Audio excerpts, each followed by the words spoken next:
Uude majja kolimine ja sisse elamine peaks olema rõõmus sündmus, kus inimesed ootavad põnevusega oma elus uue peatüki algust. Aga kui uus kinnisvara osutub hirmuäratavaks kummitusmajaks, võib see uute elanike elus kaose tekitada, sundides neid tihti hirmuäratavast majast lõplikult lahkuma. Number 20. Whispersi mõis asub Mitchellis, Indianas ja on juba pikka aega olnud nii kohalike kui ka külastajate seas tuntud kui üks Ameerika hirmutavamaid kummitusmaju. Aastal 1899 otsustasid Dr. John Gibbons ja tema naine Jessie kolida majja koos oma 10-aastase tütre Raheli ja beebi Elisabethiga. Ühel jõuluhommikul oli Rahel väga elevil, et oma jõulukinke avada ja kui ta üritas piiluda, mida talle kingitud oli, sattus ta kogemata liiga lähedale lahtisele tulele ja sai tõsiselt põletada.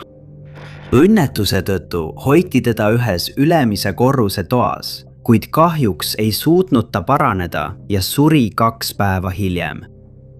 Põletusjälgi sellest juhtumist võib siiani näha uksel, mis ühendab söögituba ja salongi, kuid see pole ainus jälg, mis majas alles on. Paljud inimesed on kuulnud Raheli naeru, just kui ta mängiks seal siiani. Mõned on teatanud sammude kuulmisest ja mõnel juhul on nähtud, kuidas Rahel jookseb mööda maja ringi. Teised on kuulnud sosinaid tulemas magamistoa seintest, kus Jessie ja Elisabeth mõlemad surid. Üks riidekapi ukse nupp on teadaolevalt ise liikunud, mille tulemusena avaneb kapp tihti iseenesest. Ühel korral külastas grupp naisi maja eesmärgiga ühendust saada just Raheliga. Nad tõid talle kingituseks kaasa nuku ja jätsid selle teise korruse magamistuppa, kus ta veetis oma viimased päevad. Nad püüdsid temaga suhelda, hüüdes tema nime lootuses vastust saada. Seejärel kuulsid nad, kuidas miski põrkas trepist alla ja jäi trepimademele pidama. Ja kui nad uurima läksid, avastasid nad, et see oli Raheli nukk, mis oli kuidagi trepist alla liikunud. Kui nad selle üles võtsid, märkasid nad, et see nägi välja ja lõhnas, nagu oleks see põlenud. Number 19. Molly Brown oli filantroop, seltskonnadaam ja aktivist, kes jäi kuulsalt ellu Titanicu uppumisel 1912 aastal. Ta oli ka üks paljudest elanikest, kes elasid hirmuäratavas, kummitavas majas, mis on nüüd tuntud kui Molly Browni majamuuseum aadressil Pennsylvania tänav 1340 Denver, Colorado. Maja ehitati 1889 aastal ja aastate jooksul on see olnud nii eramu, noormeestele mõeldud korterelamu kui ka kodu eksiteele sattunud tüdrukutele. Tänapäeval tegutseb see haridusliku muuseumina, kuid oma kummitusliku maine tõttu külastavad seda sageli paranormaalsete nähtuste uurijad. 1970-ndatel muutus see hüljatud majaks, mis oli määratud lammutamiseks. Aga tänu rühmale nimega Historic Denver koguti piisavalt raha, et hoone taastada, kasutades 1910 aastal tehtud fotosid. Kuid sageli teatatakse, et Molly on endiselt majas kohal ning aeg-ajalt on tunda olnud piibu ja sigaritubaka lõhna. Mõned inimesed ütlevad, et kuna tänapäeval on hoones suitsetamine keelatud, siis on see Molly abikaasa J.J. Browni vaim, kes seal samuti viibib. Gidid ja muuseumitöötajad on samuti kogenud, et lambipirnid keeratakse seletamatul kombel pesadest lahti ning neid tuleb regulaarselt kontrollida ja uuesti korralikult sisse keerata. Nad on kirjeldanud ka seda, kuidas nad on näinud naist, kes kannab viktoriaanliku ajastu kleiti ja liigutab mööblit Molly endises magamistoas, just kui püüaks ta hoida seda kohta sellisena, nagu talle meeldis, kui ta seal elas. Ta on aeg-ajalt istunud ka söögilaua taga, lubades külastajatel temast pilte teha. Teised on teatanud, et on näinud nii Mollyt kui JJ'd majas ringi liikumas, tekitades mõnes toas külmi kohti. JJ'l ja Mollyl oli tütar nimega Catherine, kes suri traagiliselt noores eas. Tema vanas magamistoas on teatatud, et rulood liiguvad iseenesest üles ja alla. Molly ema Joanna, kes aeg-ajalt baari juures peatus, on samuti nähtud seismas Catherine'i magamistoa aknas, kus ta elas pärast Catherine'i surma. lisaks sellele on teatatud pahura meessoost teenri nägemisest, kes ilmub peeglis, mis ripub maja esimese korruse trepi lähedal. Number 18. Glesneri maja, mis asub aadressil 1800 South Prairie Avenue, Chicago, Illinois, projekteeris aastatel 1885 ja 1886 arhitekt Harry Hobson Richardson, keda peetakse arhitektuurimaailmas visionääriks, kuna ta ühendas tollase tüüpilise Ameerika arhitektuuri Euroopa romaani stiilidega, mille tulemusena sündis Richardsoni romaani stiil. See ei meeldinud aga Glesneri naabritele, kuna see ei sobitunud ümbritseva arhitektuuriga ja maja paistis silma kui võõrkeha. Kuid tema ja tema abikaasa Frances ei lasknud end sellest häirida ning kolisid majja 1887 000 aastal, olles kulutanud maja projekteerimisele ja ehitusele kokku $149 000 ja järgmised 50 aastat elasid nad seal õnnelikult. Kuid Henry Richardson ei saanud kunagi oma projekti lõpptulemust näha, sest ta suri vaid mõned nädalad pärast Glesneri maja plaanide valmimist. Austusavaldusena riputasid Glesnerid tema pildi mõisa ühele seinale, kus see on tänaseni. Paljud inimesed on teatanud külmadest kohtadest kogu mõisas ning arvatakse, et neid põhjustab Henry Richardsoni vaim, kes lõpuks naudib maja, mille ehitamisel ta aitas kaasa. Trepidel ja mõisa magamistoas on külastajad teatanud valge viirastuse nägemisest, mis näib seal viibivat. Teised on näinud Richardsoni selgemalt ja täpsemalt, nii et nad suutsid ta ära tunda pildilt, mis siiani ripub ühe maja seina peal.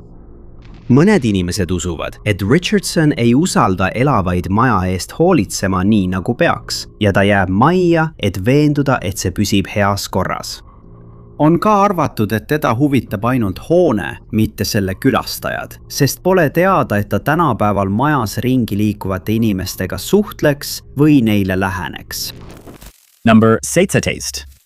Drury mõis, mille ehitas 1912 aastal Francis Drury, asub aadressil 8615 Euclid Avenue'l 87. tänava nurgal Clevelandis, Ohios. Järgmised 12 aastat elasid Drury, tema naine Julia ja nende poeg selles hoones, enne kui nad 1924 aastal otsustasid kolida jõukamasse idaossa eeslinna, nagu paljud nende naabrid olid teinud. Nad otsustasid osta 155 aakri suuruse talu Gates Millsis nimega Cedar Hill ja sinna ehitasid nad oma vana maja koopia, mis oli 1,5 korda suurem kui Euclid Avenue'l asuv maja. Kuid hoolimata sellest, et Julia kolis esimesest hoonest välja ammu enne oma surma, räägitakse, et ta kõnnib tänaseni selle koridorides.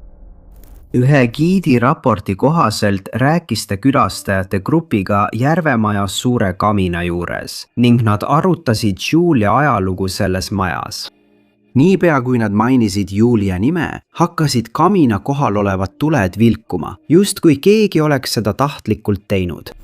Kui ta mõni päev hiljem mõisasse naasis, et anda fotod üle maja kuraatorile, selgitas ta, mis oli juhtunud. Ja niipea, kui ta ütles Julia nime, juhtus täpselt sama asi uuesti. Ja nad jõudsid järeldusele, et ta andis neile märku, et ta on endiselt majas. Teised on näinud, kuidas selle hirmutava maja uksed ja aknad avanevad ja sulguvad iseenesest ning külastajad on tundnud, et toas on veel keegi, kuigi nad olid seal üksi. 1978 aastal teatas nõustaja, et nägi ülemisel korrusel naist vanaaegses kleidis seismas, samal ajal kui teist, nooremat naist on nähtud vaid hetkeks, enne kui ta äkitselt leegipahvakus kaob. Ühe neist kummitavatest majadest tuntumaid lugusid pärineb aastast 1972, kui 2 politseinikku määrati valvama hoonet, mis tol ajal oli tühi. Kui nad järgmisel hommikul oma kohustustest vabastati, leiti nad istumas seljad vastamisi, relvad käes, hirmust kanged. Samuti on olnud palju teateid sammude kuulmisest kogu hoones ning inimesed on väitnud, et nad tundsid, nagu keegi tundmatu jäldiks neid. Mõned külastajad on näinud, kuidas aknakatted avanevad ja sulguvad seletamatult, mis lisab Drury Mansioni müstikale veelgi juurde. Number 16.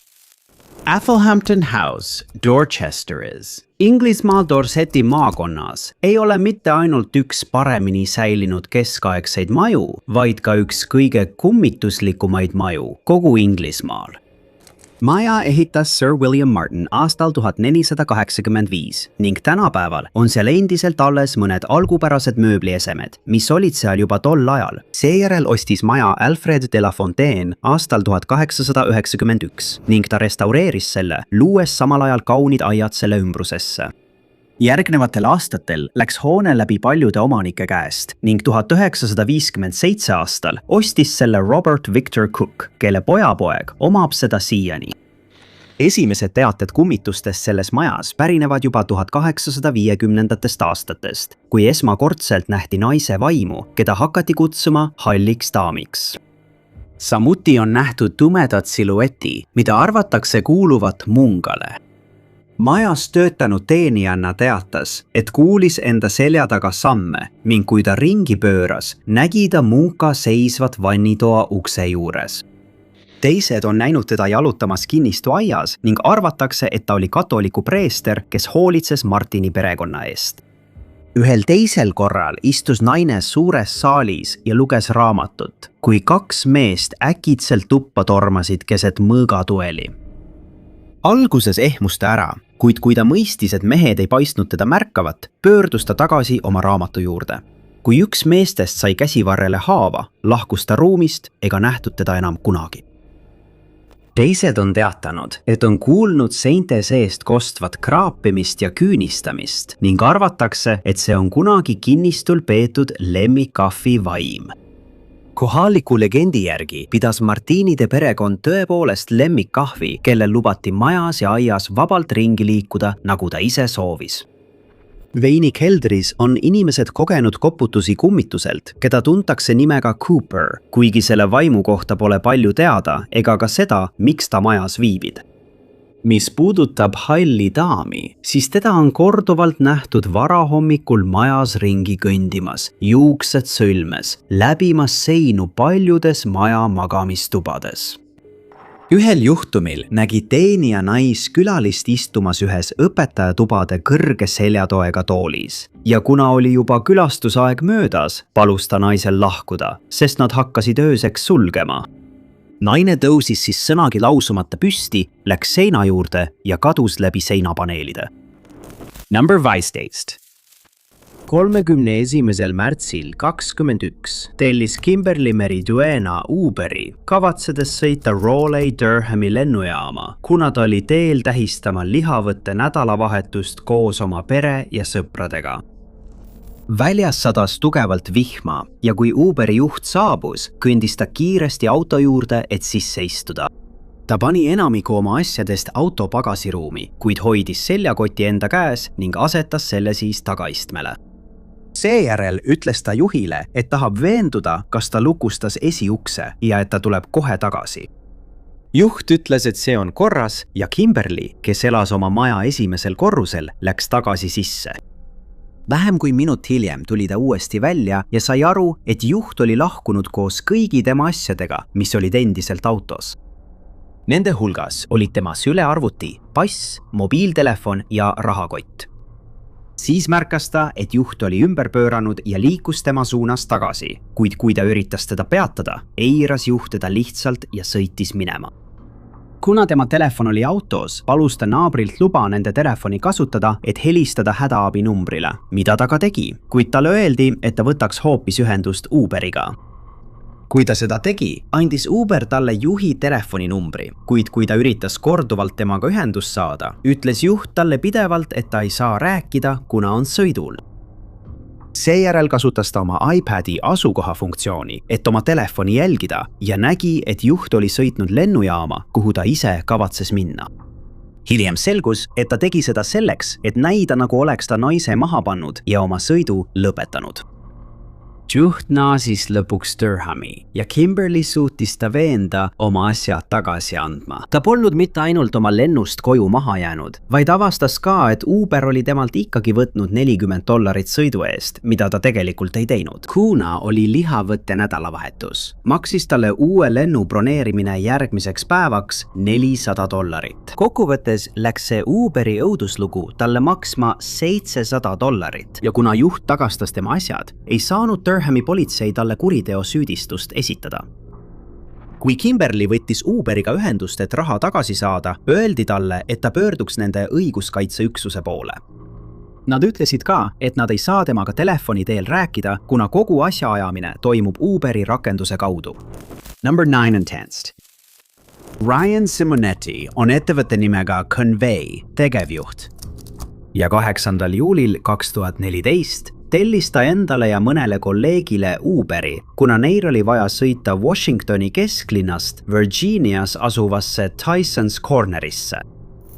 Ühel hetkel sõidu ajal märkas Simonetti, et nende autot jälgid keegi, keda ta pidas politseinikuks ja ta küsis Uberi juhilt, kas too teab, mis toimub. Juht ütles neile, et see ei ole päris politseinik ja jätkas sõitu näiliselt häirimatuna. Aga kui nad jõudsid järgmise foorini, vabandas ta ja ütles, vabandust, aga me peame selle punase tule alt läbi sõitma ning kihutas siis suurel kiirusel minema. Juht suundus seejärel 9. tänava tunnelisse, pärast mida sõitis ta maanteele X395, jätkates sõitu märgatavalt üle lubatud kiiruse. Hiljem tuli välja, et neid jälitanud isik oli taksoinspektor, kes oli juhiga rääkinud vahetult enne, kui Ryan ja tema kolleegid autosse istusid. Inspektor oli temalt küsinud, kas tema eelmine klient oli tänavalt peale võetud, mis on selles piirkonnas ebaseaduslik. Kui Uberi juht kiiresti minema sõitis, järgnes inspektor talle ja üritas raadiosaatjaga abi kutsuda, kuid ei saanud vastust, kuna hädaabinumbril 911 oli katkestus. Selleks hetkeks olid Ryan ja tema kaasreisijad hirmul ning järgmised 10 minutit palusid nad juhil aeglasemalt sõita ja peatuda, kuid nende palved jäid kurtidele kõrvadele. Ryan üritas juhi jalga piduripedaalile suruda, rebides seejuures tema püksisääre, kuid ka see ei õnnestunud.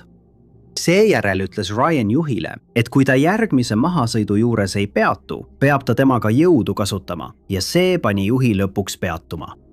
Taksoinspektor, kes sõitis neile tihedalt järele, suutis juhil põgeneda takistada, lõigates talle tee ette mahasõidu ülaosas. Uberi pressiesindaja ütles hiljem, et juht vallandati ja ta ei esinda enam nende ettevõtet. Number 13. 2014. aasta oktoobris otsustas üks Los Angelese naine, kelle nime pole avalikustatud, tellida Uberi sõidu koju peolt, kuid selle asemel elas ta läbi tõelise õudusloo. Pärast seda, kui ta oli rakendusse oma koduaadressi sisestanud, et aega säästa, saabus Uberi juht ja ta istus autosse, eeldades, et jõuab peagi koju. Kuid kohe pärast teele asumist märkas ta, et juht sõitis vales suunas ja kui ta küsis, mis toimub, eiras juht teda. Ta sattus kohe paanikasse ja üritas juhile oma koju õigeid juhiseid anda, kuid juht jätkas tema eiramist ja sõitis ikka vales suunas. 20 minutit hiljem keeras ta pimedasse ja tühje parklasse ning reisija üritas autost põgeneda, kuid juht jõudis enne tema ukse lukustada ja ta jäi koos juhiga autosse lõksu. See pani ta nii kõvasti karjuma, kui suutis ning see tõi juhi justkui mõistusele ja lõpuks viis ta koju. Reisija võttis järgmisel päeval Uberiga ühendust ja teatas juhtunust, kuid ainus vastus, mille ta sai, oli automaatne e-kiri, milles vabandati, et juht valis ebaefektiivse marsruudi. Hiljem väitis Uber, et reisija oli joobes ja palus end rindi sõidutada, öeldes, et juht pidi helistama hädaabinumbrile, et saada abi joobes reisijaga. Siiski tagastasid nad reisijale sõidu eest raha ja ütlesid, et võtsid juhiga ühendust lisainfo saamiseks, kuna pidasid sõidu kohta esitatud teateid ebatäpseteks. Naine võttis hiljem ühendust Los Angelese politseiosakonnaga ja palkas advokaadi, kuigi juhtumi kohta pole rohkem üksikasju avaldatud. Number 12. Uberi juhte noomitakse sageli selle eest, et nad on oma klientide suhtes ebaviisakad või kuritarvitavad neid. aga 51-aastane Gerald Montgomery läks sammu kaugemale pärast seda, kui ta oli 2015 aasta märtsis reisija maha pannud. 27. märtsil võttis naine ühendust Denveri politseiosakonnaga pärast seda, kui ta märkas meest oma tagaukse juures, kes hoidis sääsevõrgu ust lahti. Kui naine küsis, mida ta seal teeb, vastas mees, et ta on tema toakaaslaste sõber ja tuli teda vaatama. Ta ütles talle, et tema toakaaslane ei olnud talle kedagi külla tulemas maininud ning läks tagasi majja, et oma sõbrale helistada. Kui ta oli oma toakaaslasele kirjeldanud meest ukse taga, ütles toakaaslane, et see kõlab väga sarnaselt Uberi juhile, kellega ta oli samal hommikul kohtunud. Seejärel tegi ta oma kviitungist ekraanipildi, millel oli näha Montgomery nägu ja saatis selle oma sõbrale, kes kinnitas, et tegemist oli tõepoolest sama mehega. Ta läks ukse juurde tagasi, et temaga silmitsi seista, kuid kui ta sinna jõudis, oli mees juba kadunud. Selgus, et Montgomery oli viinud oma reisija Denveri lennujaama nagu parutud ning seejärel naasnud tema koduaadressile, kus ta oli naise peale võtnud, et toime panna sissemurdmine. Kuid Montgomery teadmata oli reisija toakaaslane kodus ning pärast seda, kui ta sai teada, millega Montgomery tegelikult tegeles, võttis ta ühendust politseiga. Kui nad saabusid, ütles naine politseile, et kui ta ukse juurde tagasi tuli ja avastas, et Montgomery oli põgenenud, leidis ta maast pingutusvõtme, mida kasutatakse lukkude lahti muukimiseks. Kui temalt küsiti, kas ta on kindel, et just Uberi juht üritas sisse murda, ütles ta politseile, et mees kandis sama nokamütsi, mis tal oli Uberi fotol peas. Selle teabe põhjal arreteeriti Montgomery ja talle esitati süüdistus teise astme sissemurdmises, sissemurdmisvahendite omamises ning esimese astme ebaseaduslikule sissetungile katse tegemises. Hiljem vabastati ta $10,000 suuruse kautsjoni vastu ning reisijale tagastati kogu raha tema hirmutava Uberi sõidu eest. 11. 15. juunil aastal 2015. Theodora Fürstenberg, Angela O'Neill ja Katie Valer olid lõpetanud raamatuklubi koosolekul osalemise Sacramentos. Seejärel tellisid nad Uberi, et koju sõita, aimamata, et sellest saab peagi Uberi õuduslugu. Juht, 36-aastane Mark Villanov, saabus naistele järele umbes kell 9:45 õhtul. Ja kui nad üritasid temaga vestlust alustada, märkasid nad, et ta oli vaos hoitud ja vastas nende küsimustele vaid lühidalt. Vahetult pärast pealinna kiirteele jõudmist, Villanov hakkas sõitma ettearvamatult, kaldudes valesse sõidurea, hoolimata sellest, et tema navigeerimisrakendus teda hoiatas. Alguses arvasid naised, et ta oli lihtsalt korraks keskendumise kaotanud. Ja kui Angela ütles talle, et ta peab vasakule hoidma, suunas ta auto keskmise eraldusriba poole, küsides järsku, kummale poole minna. Naised karjusid talle, et ta läheks vasakule ja viimasel hetkel enne kokkupõrget keeras ta järsult, parandades auto suunda. Theodora ütleb, et sel hetkel mõtles ta endamisi, kas juht arvas, et ta teeb nalja, kuid mees kiirendas kohe ja hakkas sõitma üle 80 miili tunnis. Tema telefoni navigeerimisrakendus hakkas vilkuma hoiatustega liigse kiiruse kohta ja see näis teda taas normaalselt sõitma ajendavat. Aga nad märkasid, et ta oli tema pilk oli muutunud pingeliseks ja muutunud veelgi vaiksemaks. Kui nad jõudsid tihedama liiklusega maanteeosale, hakkas ta teistele autodele väga lähedale sõitma ja pidurdas korduvalt järsult, mistõttu naised paiskusid autos edasi-tagasi. Vahetult enne seda, kui nad jõudsid üle American Riveri viivale sillale, palusid naised Vilinovil auto tee äärde peatada, et nad saaksid välja minna. Kuid ilma sõnagi lausumata vajutas ta gaasipedaali põhja ja hakkas jälle kihutama. Oma elu pärast kartes hakkasid 3 naist tema peale karjuma ja paluma, et ta peatuks, kuid ta keeldus, öeldes, ei, me kõik sureme täna öösel. Theodora, kes istus kõrvalistmel, üritas oma telefoniga abi kutsuda, kuid iga kord, kui ta seda tegi, lõi Filonov selle käest ära ja lõpuks jättis ta telefoni sülle ning nuttis. Angela, kes istus Filonovi taga, suutis oma kotis telefoni haarata ja alles pärast seda, kui nad olid oma mahasõidust mööda sõitnud, õnnestus tal helistada hädaabinumbrile 911, öeldes dispetšerile, et nad on röövitud ja juht keeldub autot peatamast. Kui Filonov oli sunnitud punase tulega peatuma, põgenesid naised autost ja lähedal asuva toidupoe töötajad tulid neile appi. Järgmisel päeval nähti Filonovi autole sarnast autot Theodora kodu juures ning 3 naist suutsid Filonovi vastu saada lähenemiskeelu. Filonov vallandati oma Uberi juhi töökohalt. Number 10. 2020 aastal teatas FBI, et avab uuesti Mary Sparksi vastu toime pandud lahendamata kuriteo uurimise, mis on jäänud lahendamata alates 1975. aastast. Rohkem kui 45 aastat pärast seda, kui keegi võttis noore New Mexico ülikooli lõpetanu elu, otsib tema perekond endiselt vastuseid. Mary, keda tavaliselt kutsuti hüüdnimega Molly, oli 1975 aastal 21-aastane. Ta oli hiljuti ülikooli lõpetanud ja ootas põnevusega oma täiskasvanu elu algust. Tal olid plaanid reisida Euroopasse ja külastada vanu sõpru. Aga 23. juulil 1975 ootas ta hoopis kodulähedasi sõpru, kellega kohtuda. FBI toimiku järgi kuulus Molly naiste räkbimeeskonda ja tol õhtul plaanis ta minna kohalikku baari, et kohtuda mõne meeskonnakaaslasega. Kõnealune baar oli Rosas Cantina, praegune Lodos, mida külastasid tudengid, noored spetsialistid ja Bandidose mootorrattaklubi liikmed. Sel õhtul oli baaris 25 sendi tekiilašottide õhtu ning esines kohalik bänd. See oli odavate jookide tõttu tõenäoliselt rahvarohke, kuigi Molly ise polnud suur jooja. Ta laenas oma isa valget ja sinist Gran Torinot, et sõita sinna. Kui ta andis oma perele teada mõne sõbra nimed, kellega ta plaanis kohtuda, siis seda infot avalikult ei jagatud. Ka baaris toimunu kohta pole midagi avalikustatud. Arvatakse, et ta viibis baaris kella 9 ja 11 vahel õhtul. Mõned tema rugby-meeskonna teised liikmed kinnitasid, et olid sel õhtul Rosas Cantinas, kuid keegi neist ei märganud midagi ebatavalist. Mingil hetkel lahkus Molly, kuid ta ei jõudnudki kunagi koju. Kui ta tol õhtul koju ei tulnud, hakkasid tema vanemad muretsema. Tema isa läks järgmisel hommikul teda otsima.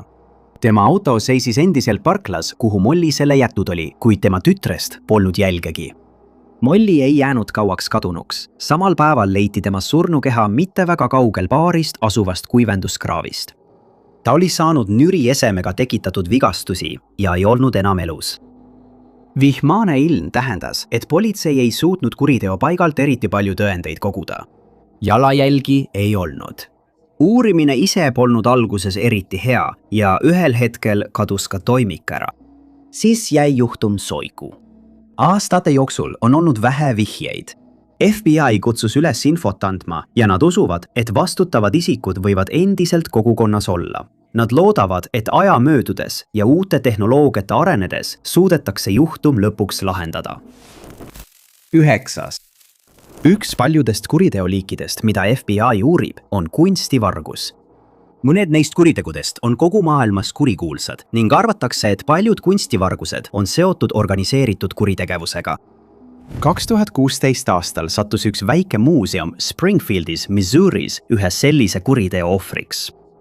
Museum oli olnud avatud umbes tunni, kui töötajad avastasid, et mitmed kunstiteosed olid kadunud. 1985 aastal annetati Springfieldi kunstimuuseumile rida Andy Warholi graafikatöid. Need polnud kuulsa kunstniku originaalmaalingud, kuid need olid siiski väärt umbes 30 000 igaüks. Kuriteo toimumise ajal olid 10 graafikatööst koosnev kollektsioon välja pandud Spratlini galeriis. Üks turvameestest märkas 7. aprillil hommikul, et 70 graafikatööst olid galeriist kadunud. Ta arvas, et need olid mingil ametlikul põhjusel maha võetud. Mitte kaua pärast seda märkas teine turvamees midagi kummalist ühe ukse juures, mis viis sisehoovi. Ukse luku vahele oli surutud puukoore mulči, mis oleks võimaldanud kellelgi ukse väljastpoolt avada, isegi kui see seestpoolt turvaline tundus. Umbes kell 10 hommikul samal päeval said galerii töötajad aru, et maalid polnudki hoiuruumi viidud. Need olid varastatud. Galerii tehti tühjaks, kuid seal oli juba külastajaid sisse ja välja käinud ning tõenäoliselt oli osa tõenditest rikutud. Turvakaamerad olid salvestanud vähemalt ühe isiku, kes hiilis muuseumisse umbes kell 20 minutit pärast südaööd. Oli nii pime, et uurijad ei suutnud kindlaks teha, kas kuriteo pani toime üks või mitu inimest.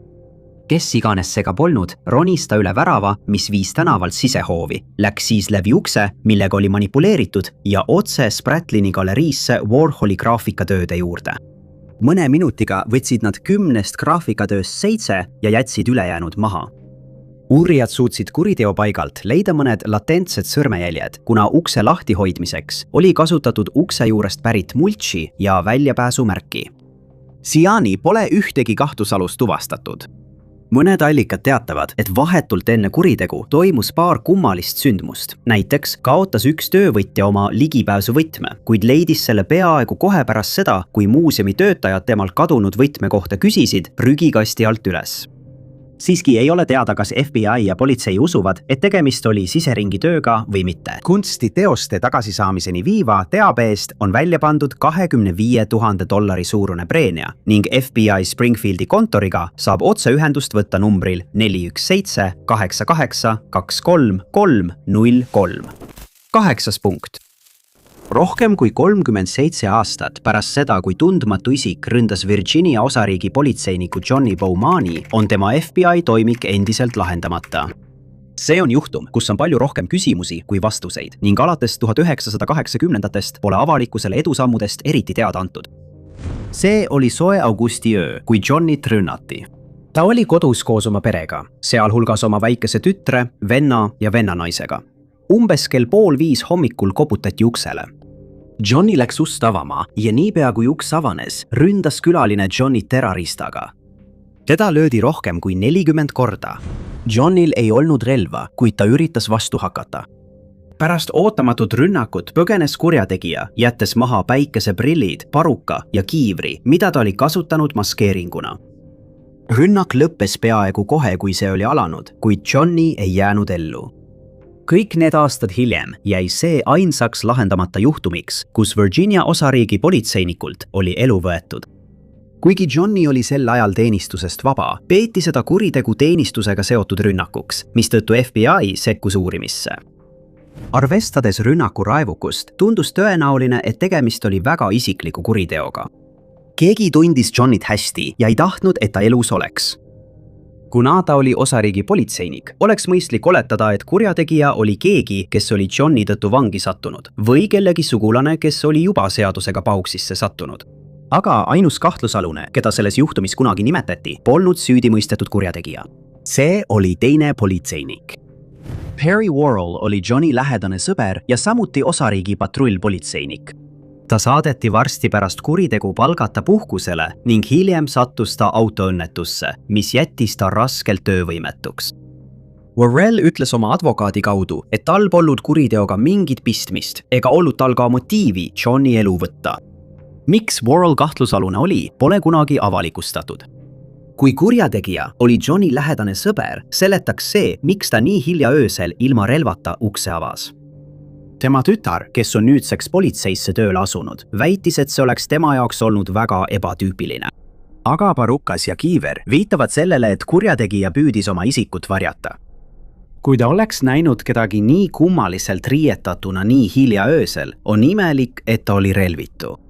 Worrellile ei esitatud kunagi ühtegi süüdistust ja tänaseni on see juhtum lahendamata. FBI pakub kuni $50,000 preemiat teabe eest, mis viib kuriteo lahendamiseni. Diaveet saab edastada FBI-le numbril 1 802 5324 ja Virginia osariigi politseile numbril 703 80 326 76.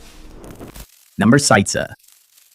14. oktoobril 1986 ütles Ray Elaine Tordelow oma väikesele tütrele viimast korda hüvasti. Pärast seda, kui ta käis koos sõpradega sünnipäevapeol, kadus ta jäljetult. 6 kuud hiljem leidsid koprapüüdjad Ray surnukeha. Mis temaga juhtus ja kes oli vastutav, on endiselt mõistatus. Ray oli noor põlisameeriklanna ja sõprade ning pere sõnul tundis ta suurt uhkust põlisrahvaste traditsioonide üle ning oli andekas tantsija. Ta oli õppinud oskusi oma vana-vanaemalt, mida ta lootis edasi anda oma tütrele, kui too piisavalt vanaks saab. Sellel saatuslikul päeval, kui Ray kadus, läks ta koos 5 sõbraga peole oma kodu lähedal. Südaööpaiku ütles ta, et tahab koju minna ja keegi pakkus talle küüti. Nad sõitsid Ray koju, kuid siis ta ei tahtnud autost välja tulla. Nad sõitsid mõnda aega piirkonnas ringi, enne kui peole tagasi läksid. Mõnede teadete kohaselt ei näinud keegi, millal Ray uuesti peolt lahkus. Kuid FBI väidab, et viimati nähti teda koos 2 teise inimesega sõidukis Toma Overlooki lähedal. kui Ray koju ei naasnud, sai tema perekond aru, et midagi on valesti ja võttis järgmisel päeval ühendust politseiga. Alguses ei võetud tema kadumist eriti tõsiselt. Arvati, et ta on kusagil pidutsemas ja tuleb mõne päeva pärast tagasi. Otsingurühmad koosnesid peamiselt vabatahtlikest, kellel puudus kohtuekspertiisi alane väljaõpe. Polnud selge, mis juhtuks, kui Ray tegelikult leitaks. 6 kuud hiljem leiti Ray surnukeha. Kuidas Ray suri, ei avalikustatud, kuid politsei usub, et keegi oli ta elu võtnud. FBI sekkus juhtumisse ja tegi koostööd kohaliku politseiga, et jõuda selgusele, kes oli Ray elu võtnud. Ühel hetkel väitis politsei, et neil on kahtlusalune, kuid mitte piisavalt tõendeid arreteerimiseks. Sellest ajast alates on tulnud mõned vihjed, mida on ka kontrollitud, kuid ükski neist ei viinud FBI agente lähemale sellele, mis Rayga juhtus. 2019. aastal kuulutati teabe eest välja $20,000 suurune preemia. Loodeti, et keegi, kes midagi teab, annab nüüd endast märku, kui nii palju aega on möödunud. Kuid alates 2019. aastast pole olnud ühtegi uut teadet ja juhtum on endiselt lahendamata. Number 6. Danielle Imbo ja Richard Petrone kadumine võib olla üks FBI kõige kummalisemaid lahendamata juhtumeid. Paar kadus koos Richardi autoga 2005 aastal. Tavaliselt on sellistes olukordades kõige tõenäolisemaks stsenaariumiks see, et juhtus õnnetus ja paar on mõnes veekogus vee all. Kuid FBI uurijad usuvad, et võis juhtuda midagi palju kurjemat. Danielle ja Richard olid lapsepõlvesõbrad ning olid keskkoolis lühikest aega paar, enne kui nende teed lahku läksid. Mõlemal olid teised suhted, lapsed ning Danielle abiellus mehega nimega Joe Imbo. Danielle ja Joe said koos poja, väikese Joe, kuid nende suhe lagunes varsti pärast lapse sündi. Nad läksid lahku ja Danielle kavatses lahutuse sisse anda. Pärast seda, kui Danielle lõpetas suhte Joe'ga, hakkasid tema ja Richard uuesti kohtamas käima. See oli kokku-lahku suhe ning Danielle oli selle tegelikult lõpetanud mitte kaua enne nende kadumist. Aga 19. veebruaril 2005 otsustasid nad uuesti välja minna. Nendega liitus veel üks paar, et juua Tex-Mex restoranis nimega Abilene's Lõuna-Philadelphias. Teine paar märkas, et nad suudlesid kogu õhtu jooksul. Kui nad lahkusid umbes kell 23:45, tegid nad seda koos. Richard pidi viima Danielli tema koju Mount Laurel'is, New Jersey's, enne kui ise koju läks. Kui nad restoranist lahkusid, oli see viimane kord, kui kumbagi neist nähti. Danielli perekond lõi järgmisel päeval häirekella. Ta ei olnud kodus, kui tema võõrdunud abikaasa nende poja ära tõi. Perekond võttis ühendust Richardi perekonnaga ja kohaliku politseiga ning paari otsingud algasid.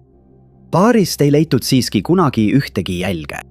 Danielli vend maksis helikopterisõidu eest, et vaadata õhust üle tee, mida nad olid läbinud, kuid Richardi mustast Dodge Dakota pickupist ei olnud mingit jälge. Otsingu ja päästemeeskonnad läksid veekogudesse, millest paar võis mööduda, et kontrollida, kas seal oli juhtunud õnnetus. Nad ei leidnud mingeid märke, et oleks juhtunud õnnetus. Mõned õiguskaitseametnikud arvasid, et kadumine oli liiga puhas ning pakkusid, et võis olla kaasatud keegi teine. Pakuti, et nende kadumine võis olla planeeritud ja ellu viidud professionaalsete kurjategijate poolt. Tähelepanu pöördus Danielli abikaasa poole, kes oli varem saatnud Richardile ähvardavaid sõnumeid, kuid tal oli kadumise ööks alibi ning ta on politseiga koostööd teinud. Kõik alates sellest, et Richardil oli hasartmänguvõlg, kuni seosteni jõuguga, mis levitas retseptiravimeid, on välja pakutud kui võimalikud motiivid kuriteoks. Hiljuti võttis otsingurühm Adventures with Purpose selle juhtumi käsile ja otsis pärast ühe vaataja vihjet läbi osa Delaware'i jõest, kuid nad ei leidnud paari. Juhtum on endiselt lahendamata. Informatsiooni eest on välja pandud $15,000 suurune preemia. Number 5. Oma ülestunnistusintervjuus räägib Ted Bundy sellest, milline on tunne olla kõige kurikuulsam sarimõrvar, kes kunagi kinni on püütud.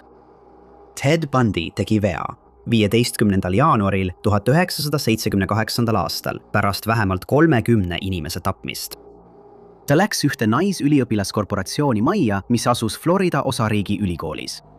Ta pääses sisse ukse katki olnud luku kaudu ja lõpetas Margaret Bowmani ja Lisa Levi elu.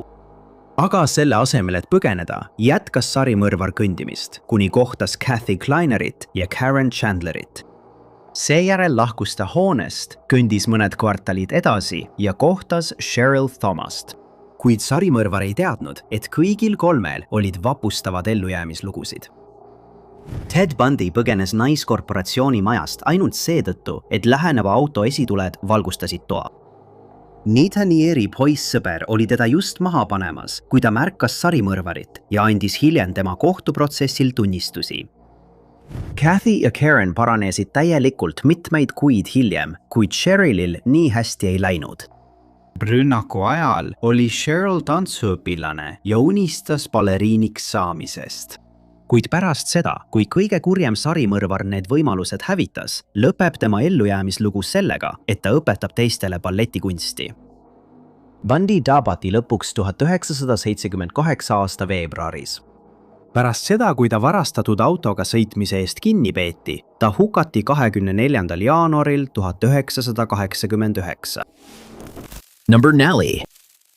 Umbes kell 23:00 13. juulil 1966 jagasid 9 naisest meedoetudengit üht maja Jeffrey Manoris, Chicagos, kui ohtlik sarimõrvar nimega Richard Speck tungis hoonesse.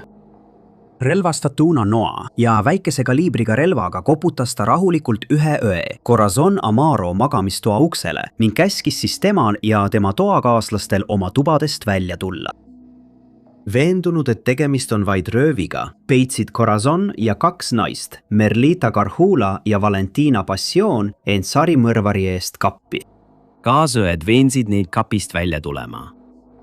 Kriminaaluurimine tuvastas, et Speck viis seejärel iga naise ükshaaval toast välja nende hukatusse. Kuid arvatakse, et ta kaotas ülevaate, kui palju inimesi hoones oli, kuna ta oli joobes. Kuigi ta oli kangaribadega kinni seotud, suutis Corazon end voodi alla peita ja jäi kogu ülejäänud katsumuse vältel avastamata. Kell 6 hommikul kogus ta piisavalt julgust, et abi otsida, pärast seda, kui ta oli enda ja teiste sidemed lahti teinud. Ta läks ühe hoone akna juurde ja hakkas appi karjuma ning mööduja võttis ühendust Chicago politseiosakonnaga, kes alustas kohe kriminaaluurimist. Corazon suutis anda Specki kirjelduse, eriti tema tätoveeringu kohta, millel oli kirjas sündinud põrgut tõstma.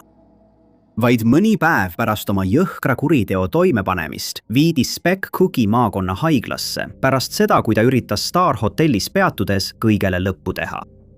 Arst nimega Leroy Smith avastas, et Speckil oli sama tätoveering, mida oli ajalehes kirjeldatud, ja pärast temaga vastamisi seismist tunnistas Speck üles, et ta on sarimõrvar. Smith võttis ühendust politseiga ja nad palusid Corazonil külastada Specki tuba, kandes oma vormiriietust. Ta tuvastas ta kui sarimõrvari ja Speck võeti vahi alla. Specki surmanuhtluse otsus muudeti eluaegseks vanglakaristuseks. Ta suri vanglas 1991 aasta detsembris. 3.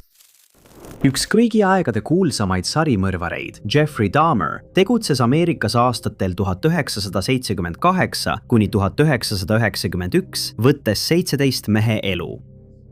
Aga 22. juulil 1991 tegi sarimõrvar vea, mida ta peab oma elu suurimaks eksimuseks. Vea, mis viis lõpuks tema tumeda allakäiguni. Ta kohtus mehega nimega Tracy Edwards ning pärast mõningast vestlust kutsus ta oma korterisse, et ta oleks talle seltsiks, kui nad vaatavad populaarset õudusfilmi Vaimude väljaajaja. Kuid Tracy muutus murelikuks, kui ta märkas, et Dahmeri käitumine oli filmi vaatamise ajal muutunud.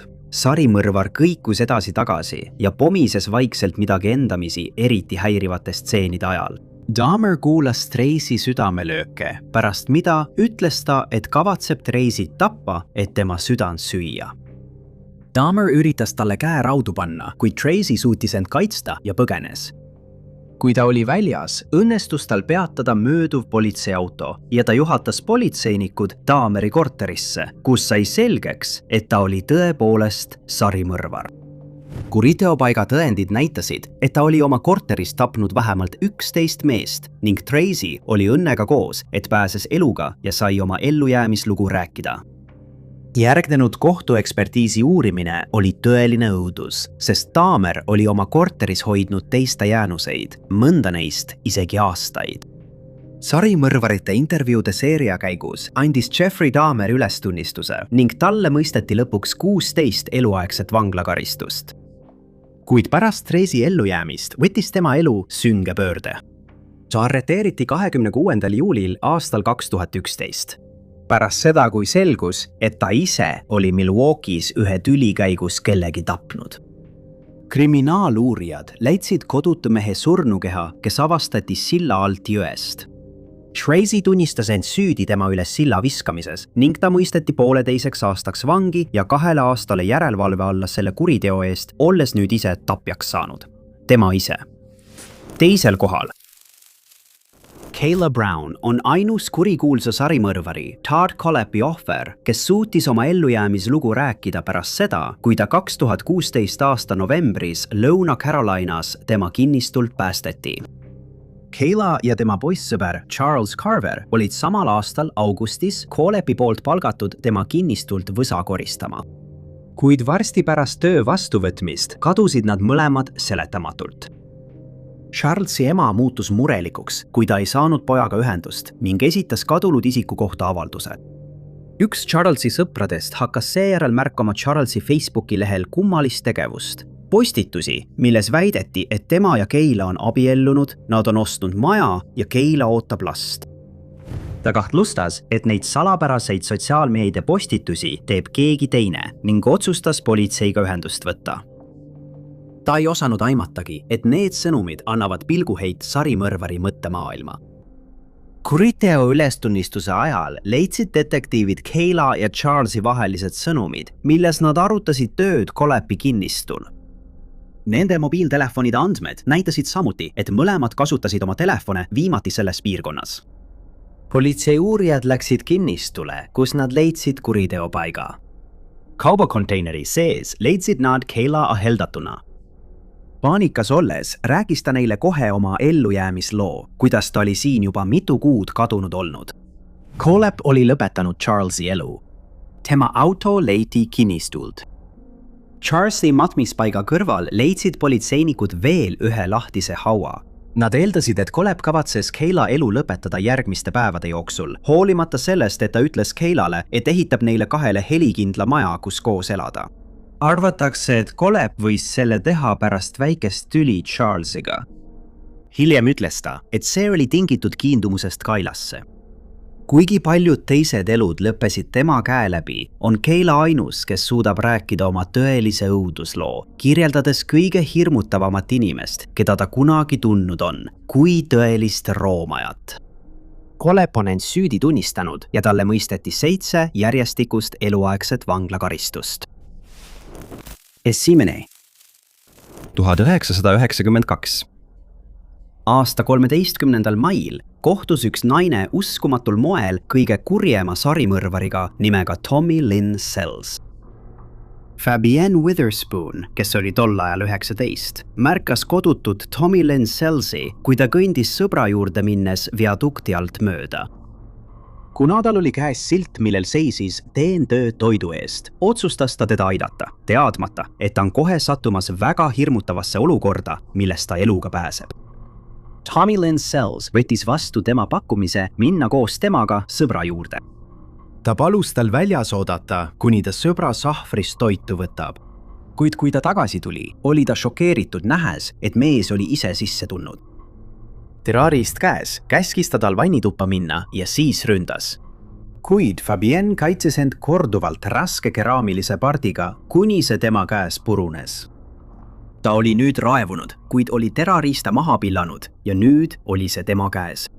Ta lõi teda mitu korda kogu jõust, kuid viimane asi, mida ta mäletas enne teadvuse kaotamist, oli see, kuidas sarimõrvar haaras klaveritooli.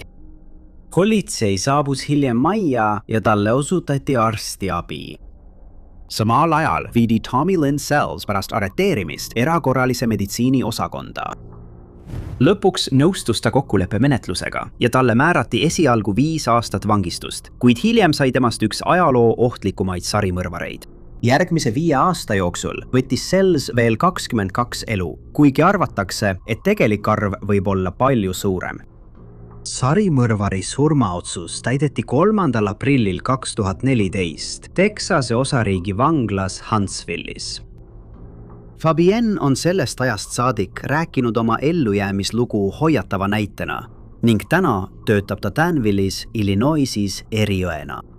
Vapper ellujäänu sai hiljem 3 lapse emaks. Aitäh teile, et vaatasite! Kui teile see video meeldis, siis kindlasti vajutage meeldib nuppu. Ärge unustage ka tellida ja vajutada teavituskella, et olla kursis kõigi meie tulevaste videodega. Aga minu nimi on Top 5 Unknowns ja kohtume teiega järgmises videos.